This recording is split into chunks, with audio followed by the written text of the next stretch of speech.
Recently over on Twitch, I've been playing through a game that is as much fun as it is frustrating because there is straight up no biological information on it, and yet it is absolutely displaying something catastrophic taking place on the spinal column. So you know why I'm here and why you are here. In the city of Walton, Texas, in the middle of a heat wave, an entire city would be quarantined from the rest of the country in order to keep the outbreak of an unknown infection with an unknown vector from spreading any further than it already has. As at first it is stated to have been kept under control and everything was being managed, the mayor of the town would also evacuate the area, but still allegedly keep broadcasting over time in order to kind of guide what was left of the citizens of Walton. However, other broadcasts would begin cropping up indicating that not only has this area been abandoned by the government, but any would-be help is actually not going to be showing up in anytime soon to help any of the citizens. Given everyone still uninfected has been left to their grisly fates, the random survivor, whether friend or foe, is forced to loot building to building, which are absolutely teeming with infected. However, once we get a good look at this infection, which may be a bit difficult because it's a 2.5D scroller type of deal, we see there are some striking symptomatic presentations that appear to indicate that this is a different type of illness that has taken hold. But the question now becomes, where did this disease come from? How has it spread? What is its pathophysiology? And could it potentially be overcome in the future? Well, let's discuss that and everything else in this episode as we talk about the physical impacts of the Walton flu, as it is called. But first, this episode is sponsored by PDS Debt. Every once in a while I get a sponsor that is a little out there, but to be honest with you, Diane, having debt blows. When I wrapped up college, I had a lot of debt that was in several different accounts and really had no idea how to tackle it or what progress even really looked like. I legitimately wish I had a plan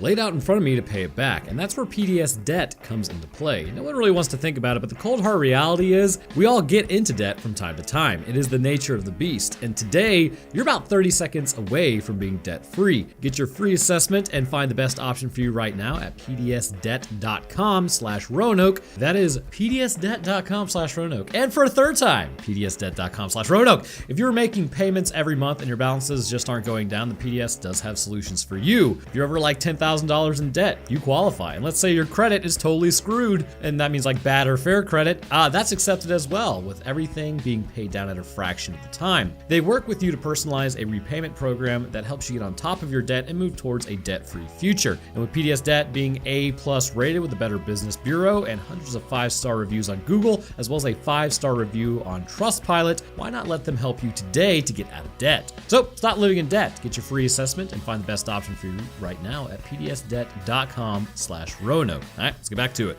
But before moving on, I want to thank you guys for watching. Without you, none of this would even be possible, so I do appreciate your support. I'm streaming over, actually this game I've been streaming on Twitch under Roanoke Games, and we'll be live streaming on Roanoke Gaming for members, which I kind of already am, I guess.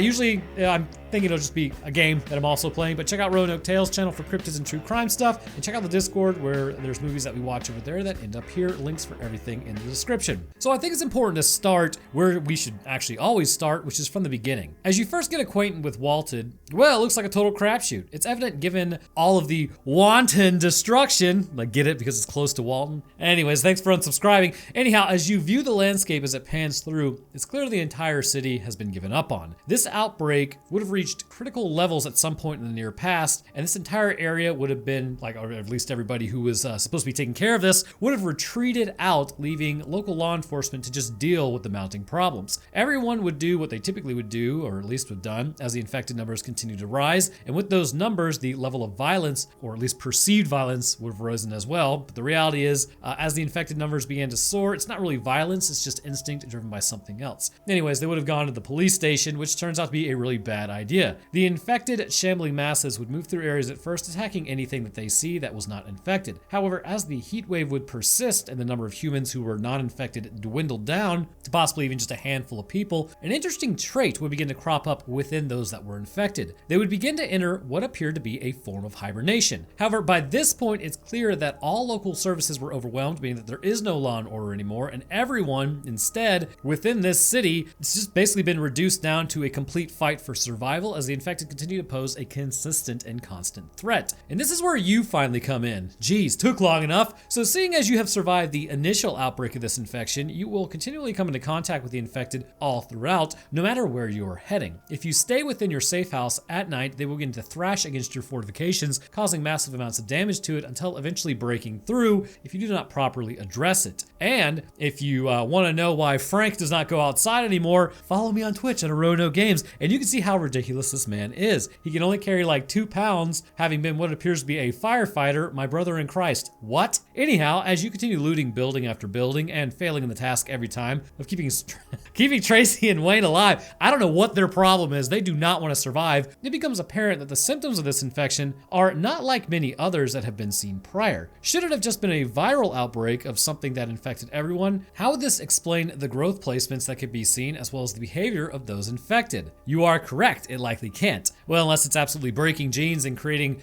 large cancerous masses all over the body, but it's highly unlikely that it is doing this. So what exactly is going on? Well, I think the first place, obviously to start, is the external and then work our way in, which may shed light on what this infection is and how it progresses and what exactly makes it so horrific for the person who has contracted this illness. But just prior to that discussion, there are a few things that you need to know about the beginning stages of this infection. First and foremost, Walton, I think I mentioned this before, but if not, it is in the middle of a heat wave, which absolutely, I believe, helps support a point that I will make later on. But this heat wave clearly would alter the decisions to a degree of those currently experiencing it. During their non-infected life, what is the number one thing Texans want to do while experiencing triple-digit numbers for extended periods of time, and even at night, it only gets down to the mid-80s? If you said hang out with your bro and somehow end up at an amateur wrestling match at a bar in Austin, Texas, well, then you are correct. But also, the other thing people are going to do is seek out water. By the way, being from Georgia and then being exposed to Texas heat, I think it was like 2 summers ago, at night, is an absolutely bizarre experience. Cities in Texas are just a testament to man's arrogance in the face of nature. Anyhow, large swaths of the population, likely seeking shelter or at least a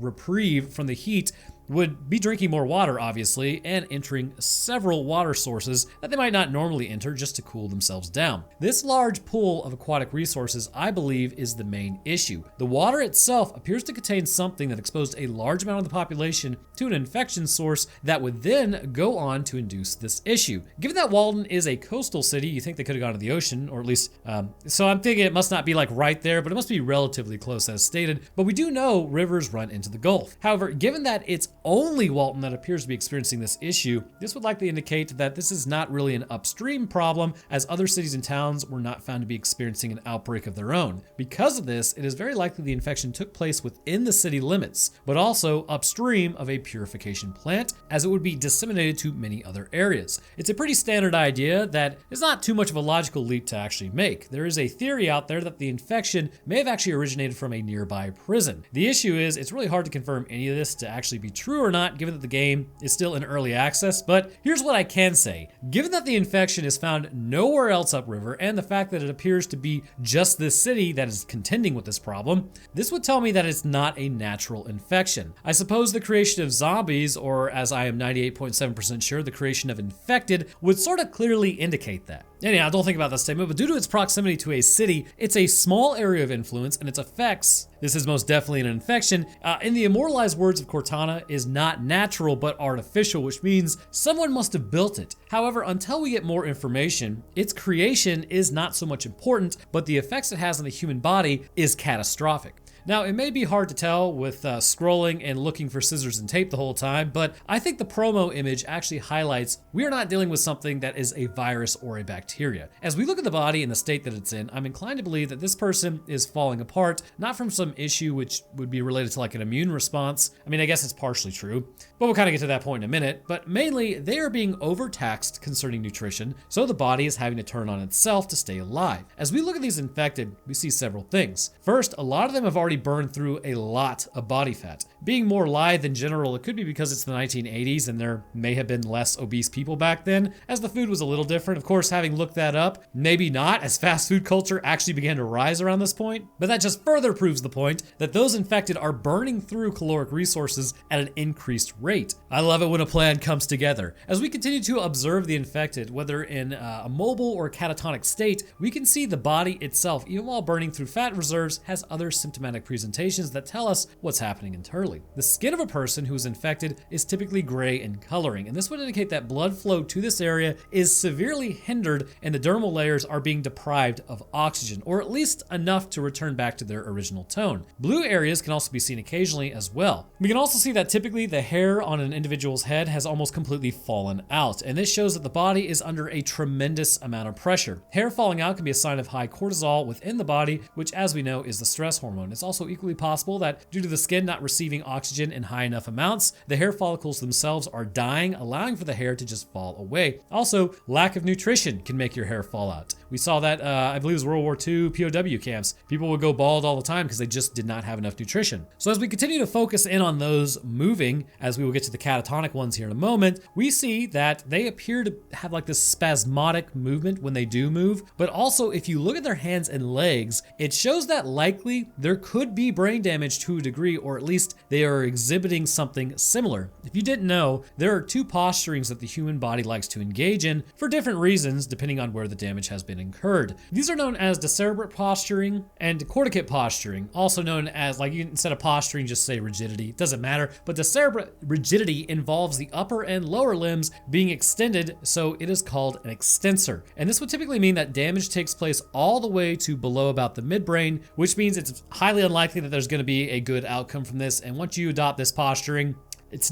your outlook is pretty bad. So basically your brain, whether hit, shot, stroke, poisoned, through some sort of mechanism, something has occurred that so much damage or shock has caused the limbs to lock out, and a extended, I guess, posture is the best way to put it. The other, being decorticate posturing, means that damage actually takes place above the midbrain. Upper limbs and lower limbs are still extended, but the arms are typically brought to the core itself. The legs are still extended outwards, but typically are rolled more internally than with decerebrate posturing. And if you ever see anyone in either of these positions, you need to call 911 immediately, as both still indicate there could be damage to the brain. Seizures can also sometimes mimic this and bring on the same posturing without the damage, however, just something you should know. Anyhow, so as we look at the infected, the posturing that we typically see is actually decorticate in nature. Because of this, we need to understand further what can bring this on. Typically, traumatic brain injuries create this sort of posturing, as well as bleeding in the brain, stroke, and everyone's favorite swelling, meningitis, and also encephalitis. Liver failure is also known to do this, drug poisoning, but the main one I believe is inducing this, given that it isn't a full-blown posturing issue, is actually pressure on the brainstem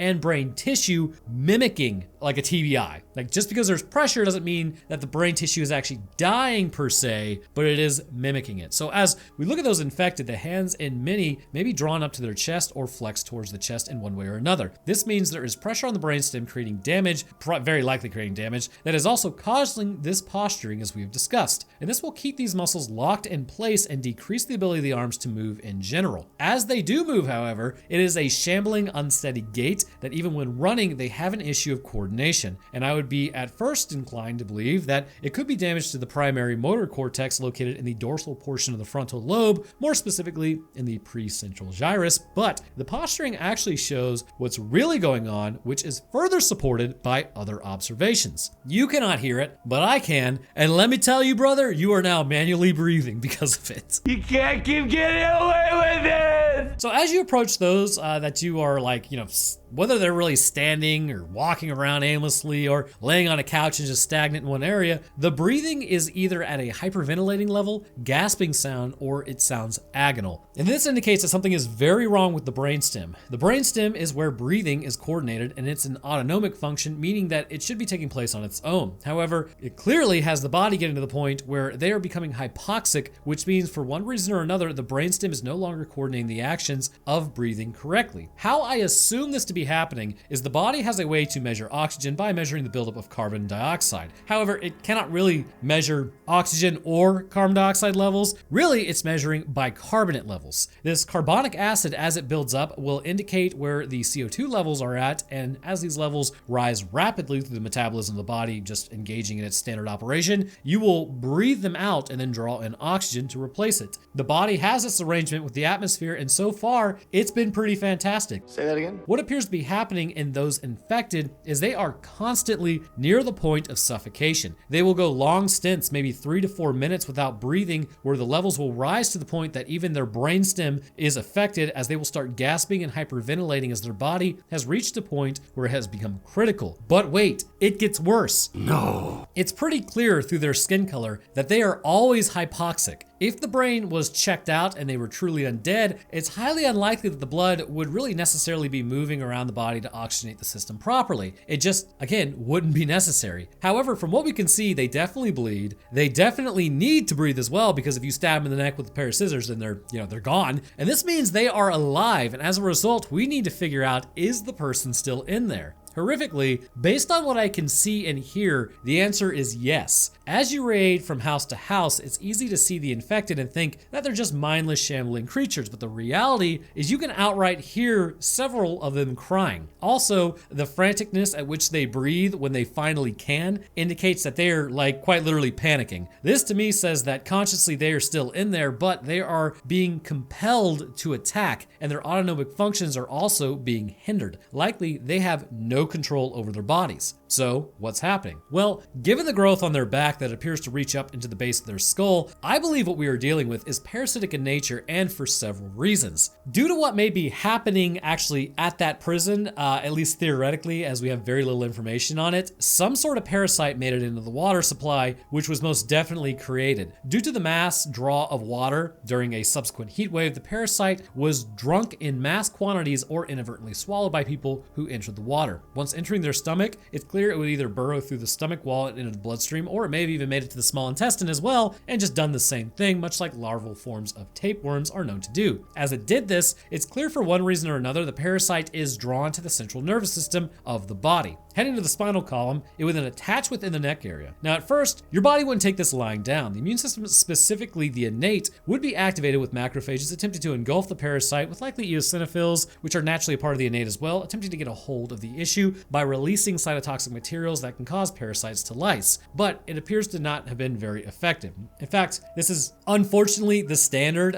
Most interactions with the human body, at least concerning parasites, results in your body just learning how to live with the parasite rather than being able to destroy it. So even with this innate attack, however, the issue is still going to be with mobility. The parasite has its target and the immune system is just trying to catch it. It is known that parasites can outrun our immune cells all the time, but the issue gets worse with how the parasite chooses to settle where it does. By attaching to the spinal cord, this is what is known as an immune privileged site. Much like our gonads, your body really does not want to destroy this tissue with immune cells, so it has difficulty dealing with pathogens that enter this area. You can kind of think of it like herpes, for instance. Oral herpes actually settles within the trigeminal ganglion at the base of the brain, and genital herpes exists in the sacral ganglion near the spinal cord. Because this virus lives in the neurons, your body can never truly get rid of it, as it would have to destroy the neuron. In fact, it's going to take humanity with gene editing tools to finally get rid of herpes. And A, I say hell yeah, viruses don't need to live in our body, and B, it's absolutely crazy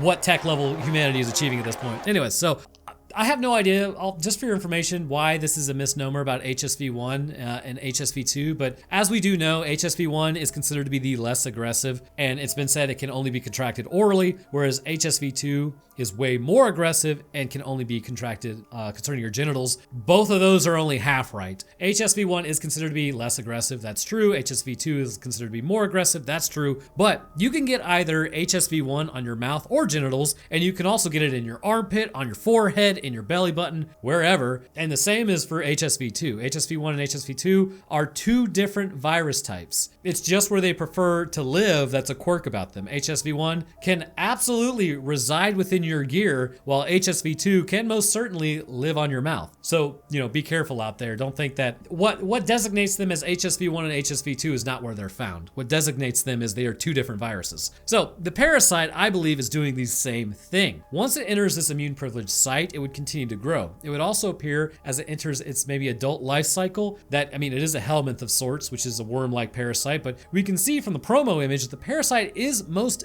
definitely on the spine, and part of it is is actually reaching up into the neck region, and this is the main crux of the issue. Once here, I believe that it is pushing on the brainstem as it is also entering the foramen magnum, which is the large opening at the base of your skull that allows the brainstem to connect with the rest of your brain. Once the parasite pushes on this, it would affect breathing and would also induce the decorticate posturing to a degree as it puts pressure on the cerebellum of the brain. Gaining access to this area would also put it in close proximity to other areas of the brain, such as the optic nerve and midbrain. By putting pressure on these areas, this would alter behavior to become more aggressive, but also, as the pressure builds through parasitic growth, lethargy would begin to set in, as this is a noted symptom of brainstem damage, which is why you see some that are not moving at all until there is some sort of auditory cue or visual stimulation that basically forces them to move. So it appears those who may have turned recently are very aware of the fact that they've been infected and no longer have control over their body. From here, they will undergo several changes. The first change is the parasite appears to prioritize growth of itself over longevity of the body, which, given it's a parasite, that's pretty much the name of the game. Deep veins and arteries will appear from the growth of where the parasite is that seem to tap into the circulatory system of people. Nutrients and oxygen are diverted towards the parasite first, allowing for its growth to rapidly accelerate. Because the body is getting less nutrition and oxygen, the skin becomes hypoxic and they become ravenous and depleted of body fat quite quickly. As the parasite keeps growing, the person is still in there, but the brainstem has put them in sort of a sleep paralysis state. If you've never actually had sleep paralysis, consider yourself lucky. I've had it a few times, but essentially what happens is your brain wakes up before your brainstem does. The brainstem is utilizing GABA and glycine to paralyze your muscles. However, your brain is now aware and it's no longer in REM sleep. So you are quite literally stuck until it wears off. And let me tell you, 0 out of 10 experience, because around this time your amygdala is also more active because your part of your brain still thinks that you're sleeping, which means any dream you are having is now an absolute nightmare as your brain is stuck dealing with the amygdala screaming, "Be afraid," the whole time. So demons and aliens are commonly seen in the room with you. I've had something walking near my head as I was on the edge of the bed, and then it whispered my name to me. Absolutely horrific. Anyhow, it's very likely the parasite's presence is causing the brainstem to accidentally paralyze the body as well, and it's just as likely the parasite may actually cause enough damage to the brainstem that the brain is functionally removed from the spinal cord. And this would fully paralyze the person, and the parasite would actually have complete control of the body, which is why all of the autonomic functions are really no longer autonomic. If this is the case, and it's not just the brainstem misfiring, then the brain is absolutely conscious, but the body is no longer responding. The brain is along for the ride when it comes to oxygen acquisition, and the parasite may only cause the body to breathe when it needs more oxygen, and there's no telling if it's even really good at living in low oxygen environments, because if it's used to the water, then the oxygen levels aren't as high. So the brain, meanwhile, would be in panic mode trying to get more oxygen from a system that it no longer has control over, and this would likely lead to brain death slowly, but for the first few weeks, you are functionally stuck inside your head. It's clear the parasite can react to the nervous system's firings as well, given it most likely utilizes the optic nerve to see what a person is seeing in order to begin its attack. And this is how I think it recognizes those who are uninfected. The starvation the person would be feeling would also be reported by the body through its standard hormone signatures, but even to this point, it really wouldn't matter as the parasite is controlling the body fully. Basically, you are quite literally stuck inside your own skull, moving around against your will, and your body would still be reporting all of the same usual issues of panic, but you could do nothing to fix it. This would also make you ravenously hungry as well, and the parasite is all but happy to oblige as you attack and eat others, which may give you some reprieve, but the reality is your own meat suit is still being sucked dry. It's unclear what the ultimate fate of someone who's infected with this parasite. Like, does it completely just use up their body for nutrients, or do they just continually stay alive? I'm not really sure, but from what I can tell, eggs or larvae appear to exist within the mouth, which does make sense. Given that this parasite appears to be aquatic, when the adult wants to reproduce, it may move the larva or the eggs into the mouth of the person, and when another bites another person, they become infected, which is sort of like a secondary thing. That's not why it's doing it, but it's just natural for it to do that. It's natural for the person to bite because they're more aggressive, and it just happens to be that they're larvae and eggs, because the main thing may be the parasite wants somebody or the animal to drink water, which may contaminate the water source, which leads to infections further down range and kind of increases the fitness level of the parasite overall. But, given that those are in the mouth and people bite, that leads to the issue. But it would seem to me, to sum up everything, and remember, this is based on what I can see, there's not really any biological lore confirmed so far. Because this parasite is aquatic and invades the body, attaches to the brainstem, and leaves the person stranded in their own head, it's gonna also sort of affect what they do day to day. During the day, they appear much more lethargic, and then at night, they obviously attack your base is the best way to put it. Anything that's aquatic probably would want to stay out of the heat of the day and kind of focus on moving around at night. So that kind of adds to the, likelihood that my kind of thinking with that is correct. But they would also use the naturally occurring structures of the eyes to tap into the optic nerve to see the uninfected and begin their attack to further spread the parasite. This appears to have a 100% infection rate and is most definitely not a natural parasite. So the question is there actually a cure? And really, this depends on the level of damage to the brainstem. If you kill the parasite of someone who's been infected for a long time, it's possible the brainstem isn't even connected to the brain anymore. In this case, would you really want to even be brought back? Given the agonal breathing sometimes heard if the brainstem is attached, this agonal breathing or death rattle is only typically heard when the brain is in an active state of dying, and the brainstem, for one reason or another, is actually known to survive lower oxygen environments than the cerebrum can handle in the brain. The brainstem will then start trying to force breathe as oxygen levels bottom out in the brain. And this is why this breathing is happening. And if it is happening for this reason, then the brain is already struggling with issues, and likely there is traumatic brain injuries everywhere, and there would really be no reason to even cure them. The best case scenario would possibly be to administer some of these strongest anti-parasitic medications that we have, maybe even a panel of them, to prevent the eggs from hatching in the first place and then effectively reaching the spinal column. Albendazole will typically target roundworms, hookworms, and tapeworms, whereas ivermectin will kind of go after parasitic worms and helminths. Basically, fire everything you got at the newly infected before the parasite can kick off to see if it works. Otherwise, once they get past the crying stage, there may be no point in reviving or curing them, as you are left completely paralyzed or possibly not even there anymore. But anyhow, I want to hear what you guys think, and also want to thank you for watching. What do you think about my speculation of the parasite? If it even is confirmed to be a parasite, this is going to be hilarious. And actually, it's a virus. In which case, I will be back with an updated video at that point, but hopefully that doesn't go horribly awry. So let me know down in the comments what you think. I'll drop my Twitter, Discord, Patreon, Roanoke Tales, and Games link in the description where I live stream. And speaking of patrons, I'd like to thank mine real quick. First, huge thank you to our astronauts. Bananas are epic. Took me 12 minutes to figure that name out. Thank you, my man. Next, I'd like to thank our astrophysicist, Death Dancer. Thank you, Prometheus. I'd also like to thank our scientists, Dakota23, Invictus Echo, Metric System. Ocean Gate was a cover-up for an anglerfish attack, very likely. Official Texan, and Stutz. And to the rest of my patrons, I do appreciate you guys as well. You're absolute ballers. Thank you for your support. All right, that's going to do it for me. I hope everyone enjoyed, and I'll see y'all in the next one.